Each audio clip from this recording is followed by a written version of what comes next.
It's time to get informed, Americans. Hi, Dave here from Informed American, joined by the editor of Informed American and contributor to Wall Street Wire News, Mr. Rodney Johnson. Rodney, how are you? I'm doing well, Dave. How are you?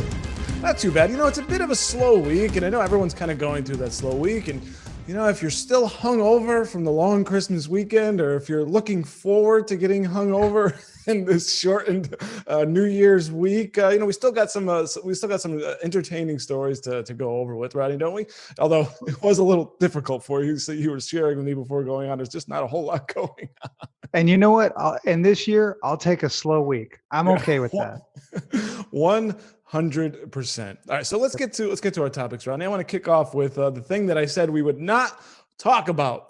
We had an embargo on stimulus talk until something was actually signed into law. And last week, in fact, when the details came out, I did break down the legislation for all of our subscribers. And if you missed that, go ahead and check that out in the channel below this video.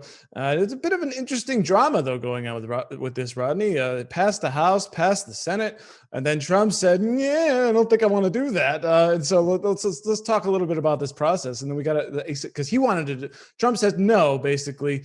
Get rid of the pork, number one. And number two, by the way, the pork, I went through the pork in the video, and I was actually outraged. I felt the outrage, and I did appreciate the president at least making a point about it. But beyond that was, I think the biggest outrage, more than the pork, was the $600 per individual payments, which is half the amount Americans got last time around. I believe it was in April or May, I forget. But Trump says, no, bump it up to $2,000 and maybe $4,000. And then we're like, oh crap, what's going to happen now, Rodney? Well, the first thing to remember is that this is not a standalone bill. Yeah. They rolled the relief package into the normal appropriations bill. And so when President Trump talks about pork in this bill, or anybody talks about it, when you wrote about it, what you're really seeing is the sausage that we make every single year, giving money away to gender studies in Pakistan, that sort of thing, which is really in there. $10 million. And so the whole idea that we do this every year should outrage everyone, but it's not specific to the relief measure. As a matter of fact, it's not even connected to it. We just rolled the relief measure into this normal appropriations bill because, frankly, Congress ran out of time. The idea that Trump was not aware that we were negotiating, and Mnuchin and Pelosi and Schumer were closing in on $600, I'm not buying that. He knew the whole time. Right. He waited until it was done, and then he came out after it was already agreed to and said, no, I don't like it. Now, in the world of Trump, he cannot like it. I believe him that he doesn't like it and thinks it should be more. But in the world of Trump with timing, I'm not so sure he wasn't just sticking his finger in the eye of Republicans that he doesn't think are supporting him strongly enough in his recount efforts. And so he put them in a pretty tight spot, because if they say no to this, which they are, Mitch McConnell said, oh, we won't consider it as a standalone, the raising to $2,000. We'll put it in this other bill that has no chance of passing whatsoever. And so the fact that they've essentially shuttled it now gives the Democrats fodder during the last week running up to the runoff elections for the Senate in Georgia to really say a bunch of bad things. And so, Trump likes to do that. And so it sure looks like that's what he was after. It sure did. And I believe both Republican senators running in that runoff both came out in support of $2,000 payments. So it did actually move the needle, and it changed the conversation. I thought that was interesting. Yeah. And now, we can't, let's start at the beginning, though, about this money. So unemployment reached 16.9%, 20% by some measures. It dropped back to about 7%, even if you call it 10. It means that 90% of people kept their job, 90%. And so why are we sending money to everyone? I still have a real problem with this whole thing, because it's overreach. We shouldn't be doing this. We have data. We know who's employed. We know what people are making. We can look at the NIPA, the national income and payroll data, and figure out where people are and say, look, these people need it, these people don't. We can be much more targeted, and I really wish we would. I respect that point of view. Although for me, from my perspective, I'm looking at this, and I do appreciate you making this distinction between the COVID relief bill and the omnibus bill. But for the average person looking at this, they just see Congress spending trillions of dollars, and you can't find enough where you found enough for us last time and you can't do it this time. And, to be honest though, Rodney, I will say, all of our lives have been upended, and it is kind of I'm still sticking with you broke it, you bought it kind of a perspective. We've all suffered in our own small way. I mean, you and I have been lucky to keep our employment, lucky enough to keep our health.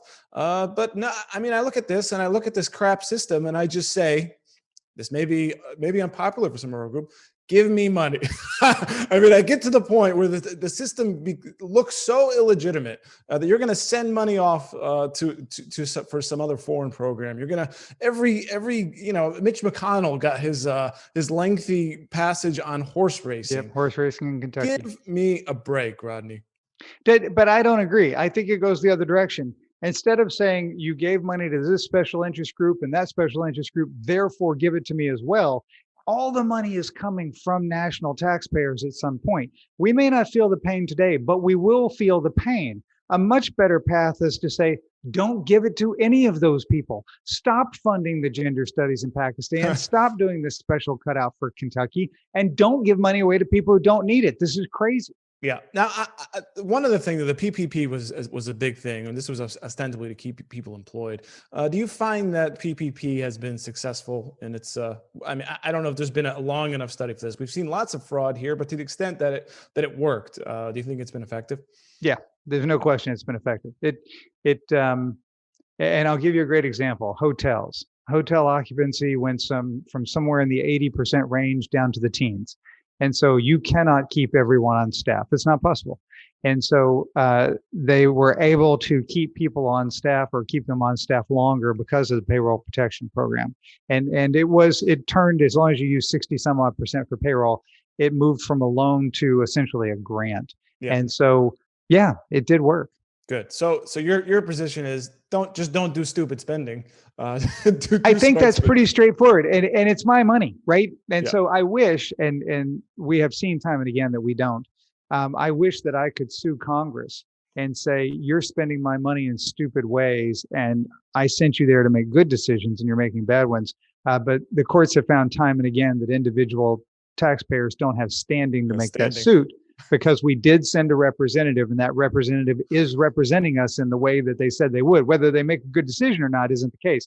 They're doing what the system says. And so very frustrating. Yeah, well, courts standing is a great way for the courts to say, I don't really want to touch this thing. It's a good one. So we're getting the $600. This idea of $2,000, that does seem completely dead in the water because tied to it would be eliminating the Section 230, which is a little bit complicated, but it's about the immunity protections for large tech corporations like Google, Twitter, Facebook, stuff like that. And then tied into that as well would be a commission to study election fraud. Do you think the Democrats are? Never going to happen. Okay. So that's out. But I guess it remains to be seen what's going to happen, I guess, with the Biden administration, if there will be a stimulus number 3. And of course, hinging on that also is that runoff election in Georgia, Rodney. Yep. All right. So that closes it for stimulus. We got our second stimulus talk. So let's move on just a bit on coronavirus, which is what at least that relief bill was going for. You got a story here at informedamerican.com. More outrage, Rodney. Many people listed dying from COVID passed from other causes. When you're shot to death, can you still die from COVID-19?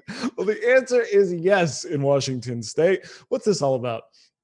Well, so the Freedom Foundation, I believe it's Freedom Foundation, asked for data on everyone in Washington state who had died from COVID, either directly or with COVID as a contributing cause. Yeah. And they found something pretty amazing. The state told medical officials, look, keep a list of everybody who tested positive for COVID. And when they pass, you have to mark either that they died directly from COVID or COVID was a contributing cause. Mm-hmm. Now, keep those two things in your mind. So you tested positive for COVID in, say, May. Well, 99.5 plus, actually it's higher than that, % of the people get better. And so you're 35, you tested positive, you did your quarantine for 10 days, you didn't really have much symptom, and you got better. And so it comes to late June, and you happen to be a bad actor, you're in the middle of a drug deal, you get shot to death. Well, guess what? The ME picks you up and says, oh, here's this guy. He's dead. He got shot to death. Oh, by the way, he had COVID earlier. He tested positive. So the state requires them to mark COVID as a contributing factor, even though clearly you were shot to death. Yeah. And this is what the state of Washington is doing, which by definition has to inflate the numbers because they're including everyone who tested positive. But they're including the people who died from other causes. And so they went back and said, hey, you need to change this. And the state said, oh, we'll take care of it. Now, they've never mentioned it. They've never put out different data. They've never listed things any differently on what's called their dashboard online that shows the people dying. And so you have to believe they're still doing it. And if they are, I assume other people are too. Are they trying specifically to inflate the numbers? Yeah. I don't know. Or was it just a really bad policy that they're not backing off of? So. Sorry. What would be, I talked over you. No, it's just, did they go into this saying, let's inflate the numbers, or did they go into this in the midst of the pandemic, starting and not think it through and then not fix it later? And so whether you're a bad actor or you're an incompetent actor, it's one of the two. Now the Freedom Foundation found as many as 13% could be in this kind of a scenario where, you get COVID and then you fall off your roof and you die of COVID or something like that. And I mean, what's the motive? Any speculation on what the motivation, either just bad policy or could this be a follow the money situation?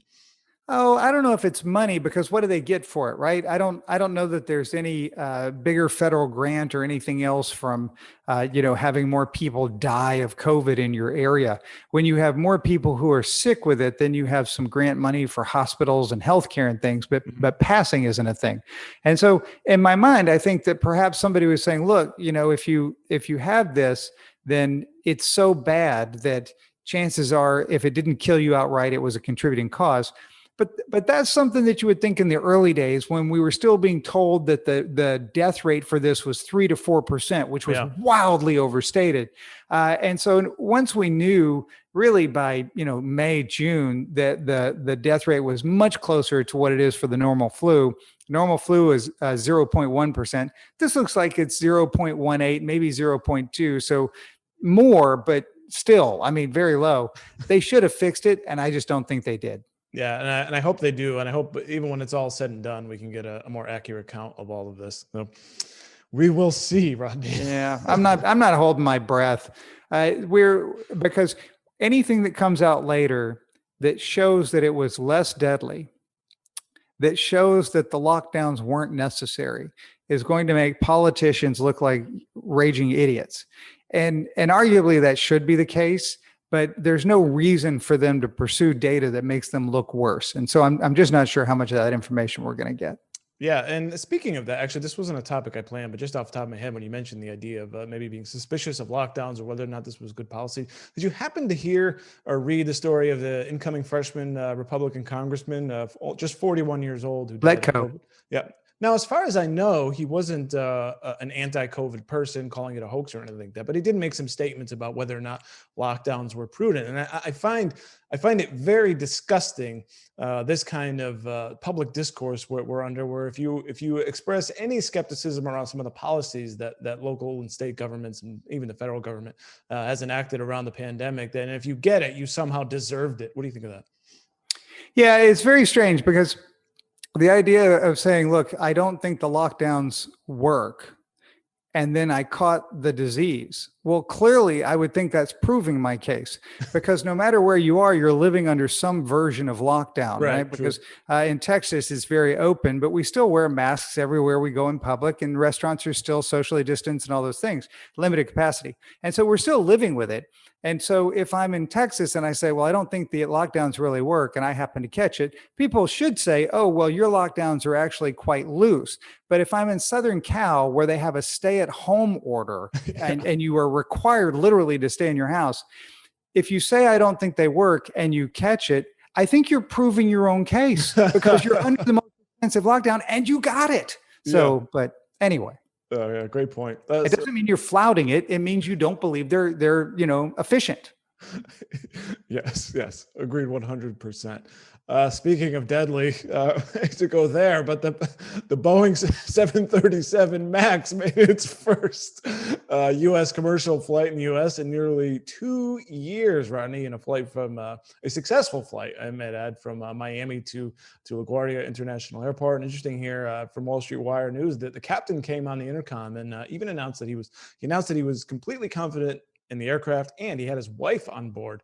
But Americans aren't quite so sure about getting on this plane, are they?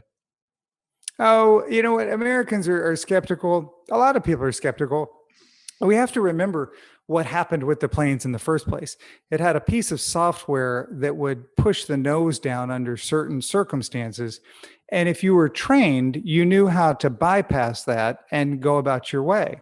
And so many pilots did exactly that when this piece of software told the plane, look, the nose needs to go down.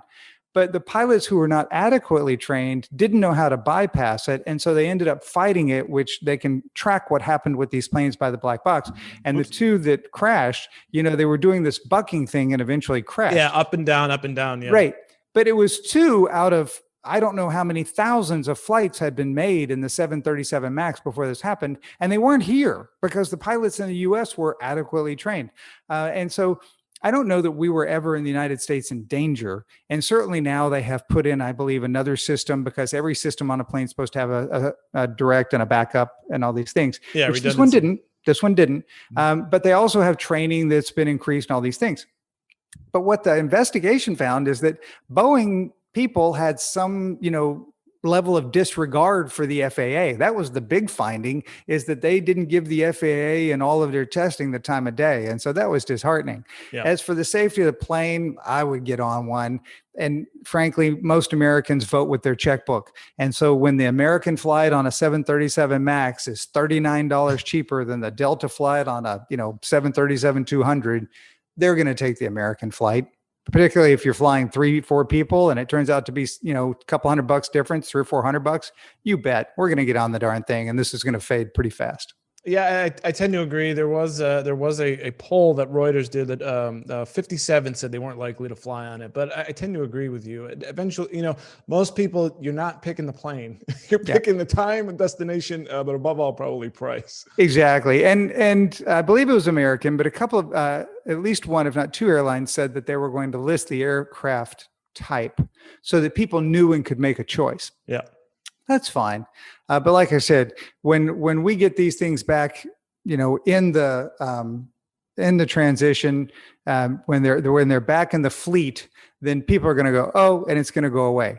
And remember, airlines want them back. Yeah. Not because they love them, but because they save 15% on fuel. And that's a huge number for airlines. Fuel is their big cost. And so if they can save 15% on the gas that they use, then this is the thing they're going to do. So there's no question they're coming back into the fleets. Yeah. Now for Boeing itself, looking at, an outlook on Boeing and maybe investors kind of looking at this stock that's been hammered. Boeing lost, I don't know, $20 billion on this MAX thing all told. They are our largest exporter, I believe, and the world's largest aerospace company. So it's really an important company for America. And could this mean within a month or two, this could be a stock worth buying? Oh, no question. I think it is, because it's the only airplane maker in the United States. And so we're not going to let it go. Yeah. It's really that simple. I mean, are we going to let Airbus, which is now the largest airplane maker in the world, are we going to let them take over and kind of be the only? It's not going to happen. So the United States government, they may be annoyed at Boeing, but they're not going to let Boeing go under. Good. So let's hope they got everything fixed here. And as you say, man, that is a massive fuel savings, flight after flight after flight. Yep. All right, great. So let's hit our final topic. So we've gone from, we talked stimulus, we talked COVID, we talked a little bit of finance. Let's go culture here, Rodney. This story kind of gave me a chuckle and a head shake, and I'm sure it's going to do the same for everybody else. The Girl Scouts USA sues the Boy Scouts for including girls. The Boy Scouts has been in a bad way, as you write here on Informed American. They can't win for losing.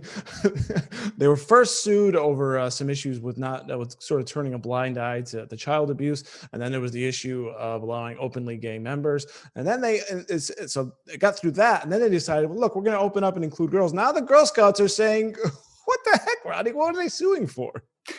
You're encroaching on our space here. You're taking away our members. They can now join you. And what they said was people are confused. And it's like, and I didn't write it in the article, but it's like, really take a look at the uniforms. I mean, the last time I saw, and I don't know when the last time I saw was, but no. So we have Girl Scouts that sell cookies in our neighborhood. They wear dresses or skirts, right? So it seems pretty clear as to which one are the Girl Scouts and which one are, they no longer call themselves Boy Scouts, which ones are just the Scouts. And so if I was a girl, I'd want to join the Boy Scouts too, because they don't let them do fires or any of the cool stuff anymore, is my understanding. Oh, so, no? I don't know what the Scouts are going to do. I think I wrote in the article, they could just call themselves, we're no longer the Girl Scouts or anything else that's offensive. Just let us be Scouts. Please leave us alone. I like that. They could be the Leave Us Alone Scouts. Leave us alone. Yeah. Stop suing. I think that's a great name for them. We just want to build fires in camp organization. Exactly. We just want to go out and do this cool stuff. And I mean, and I don't know if you know people who are Eagle Scouts. No. That's an amazing accomplishment. And so you see these young men come along, and it was young men. It's going to be young women now too. But anyway, and they stick with it for a long time. They do the big service projects. That's a huge commitment, and it's commendable. And so I think the Scouts are a great program, and I wish them a lot more success than they've had in the last 10 years. That's for sure. Now, I don't see a problem with having one organization boys only and one organization girls only. I see no issue with that. But I also don't see an issue if the Boy Scouts want to become the Scouts and allow girls to kind of do the same stuff too. But it seems like more so than the child abuse, more so than allowing openly gay members, is this issue of allowing girls. This could be the thing that could potentially end the organization. Well, and it's so odd because you know why they had just boys and just girls. I mean, it's obvious because by the time they're 11, 12, 13, you have kids sleeping in close quarters in tents at night, and adults can't watch everybody all the time. Is that really what we want to do? I mean, would you want that in your house? So no, let's not go there. And so I don't see a problem with it either. I do wish that they had more activities for girls that match what the boys do. And maybe they do now. I don't know. But the whole idea that why couldn't they? What's stopping the Girl Scouts from doing things that girls would also want to do? Besides, I don't know what they do in the Girl Scouts besides sell cookies. That's honestly all I'm hoping that neither one of us are experts on Girl Scouts, and somebody's going to write in and set us straight as to what they can do or why they cannot. But back to the original point, the fact that the Girl Scouts USA sued Scouts BSA, which is what they're called now, is pretty silly. Scouts BS is what it is. And I didn't even think of the hanky panky argument that you made earlier. Yeah, that is a valid one. Yeah, let's not take a bunch of 13-year-olds and put them in a camping trip overnight on a regular occasion. That's a bad idea. Well, that's all I had this week, Rodney, in a quiet week. And of course we will ring in the end, or ring in 2021 and say goodbye to 2020 forever. Of course, in reality, Rodney, it's just a day, and the problems of this week are still going to be here next week, aren't they? Yeah. Why are you such a Debbie Downer? Come on, let's leave 2020 in the past. Let's be done with it. Let's kick this thing to the curb and say, look, let's get a new year in here. Let's get 2021. Let's tell ourselves, which is true, by the way, that we have a vaccine. And yes, I did mention the vaccine, even though you didn't want to. We do have therapeutics that are coming for this. We are getting more people who've had it. I've said it a number of times on this show that the number of people who've had the disease is not the 18 million or whatever that we see. It's that multiplied probably by 10, if not by 8. So we're at more than a third of the nation has already had it. And so hopefully we get through this pretty fast in the spring when we start to get back to normal, and we can live our lives again. So I'm looking forward to 2021, and I think it's darn worth celebrating to get rid of 2020 and move on. All right, sounds good. Ever the optimist, I'm ever the downer. But life does move on. We want to thank you all for watching. We want you to subscribe to this channel, hit the like button if you're watching here on Facebook or on YouTube. We want you to head on over to informedamerican.com and wallstreetwirenews.com. You can sign up for our free absolutely free e-letter. We will not ask for anything, not even a firstborn son or anything like that. We just want to give you great information.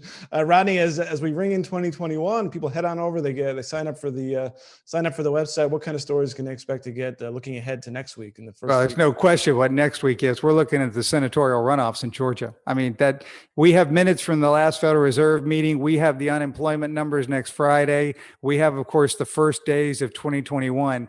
None of it is going to compare to whatever happens in those Senate races down in Georgia. So that's going to be the laser focus. Absolutely. We'll keep a sharp eye on that and be here next week to talk about the fallout from that. What that means could be Republican Senate or a Democrat Senate, which would... Hang on. Before you close this out, Dave, we do have one more thing here on New Year's Day. We have the college football championship. Do you have a prediction? Because it's Alabama, Notre Dame, Ohio, and Clemson. And so who do you think is going to win? I'll go Alabama and Clemson. How are you gonna pick it? How are you ever gonna pick against Clemson and Trevor Lawrence, Rodney?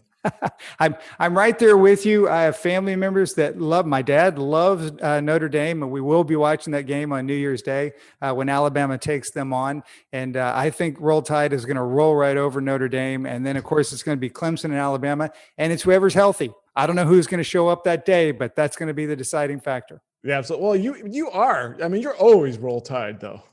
I kind of am. A lot of my family went to Alabama. My son went to Alabama. He lived there. He was there during the glory years when they won all the championships over the last, 6, 7, whatever it is. And so it is kind of a family thing. I've got the hat. I got the shirt. I cheer. I do the thing.